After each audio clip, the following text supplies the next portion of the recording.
ആമേൻ, ആമേൻ.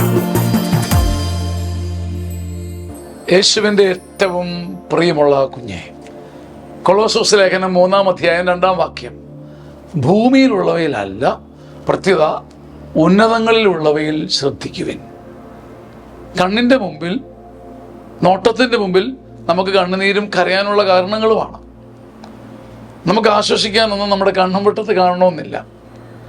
ഭൂമിയിലുള്ളവയെ നോക്കിയാൽ അവയിൽ നിന്ന് വരുന്ന എനർജി ലെവലും സങ്കടവും ഭാരവും കൺഫ്യൂഷനുമാണ്. അതുകൊണ്ട് ബൈബിൾ നമുക്കൊരു രഹസ്യം പറഞ്ഞു തരുന്നത്, ഇടയ്ക്കിടയ്ക്ക് മുകളിലേക്ക് നോക്കണം, ഉന്നതങ്ങളിലുള്ളവ ശ്രദ്ധിക്കണം. ഈ വിമാനയാത്ര ചെയ്തിട്ടുള്ളവർക്കറിയാം, കെട്ടിപ്പൂട്ടി പെട്ടിയെല്ലാം എടുത്ത് പോകുന്നതിനിടയ്ക്ക് എന്തെങ്കിലുമൊക്കെ മറന്നു പോകും. പോകുന്ന വഴിക്ക് എയർപോർട്ട് വഴക്കരച്ചിൽ, അത് ഞാൻ എടുത്തില്ലല്ലോ, കഷ്ടം, ഇങ്ങനെ കരഞ്ഞുകൊണ്ടിരിക്കും. പക്ഷെ വിമാനം ഒരിക്കൽ ടേക്ക് ഓഫ് ചെയ്ത് കഴിഞ്ഞാൽ പിന്നീട് അത് ഓർക്കാൻ പറ്റുന്നത് വേറൊരു മിലിവിലാണ്, വേറൊരു മേഖലയിലാണ്. ബൈബിൾ പറയുക, നീ നിന്റെ കണ്ണും വെട്ടത്തുള്ള ഈ ദുരിതം, ജപ്തി, ഭാരം, വേദന, കുഞ്ഞുങ്ങൾ, രോഗം, ഇവയിൽ ശ്രദ്ധിച്ചാൽ നിനക്കും എനിക്ക് എപ്പോഴും ഭാരമായിരിക്കും. എന്നാൽ ഉന്നതങ്ങളിലുള്ള കാര്യങ്ങൾ ശ്രദ്ധിക്കുമ്പോൾ, ദൈവിക രഹസ്യങ്ങൾ ശ്രദ്ധിക്കാൻ തുടങ്ങുമ്പം നമ്മുടെ മട്ടും ഭാവവും മാറും, നമ്മുടെ ഭയം മാറും, അകത്തൊരു എനർജി ലെവല് സ്വർഗം നമുക്ക് നൽകും.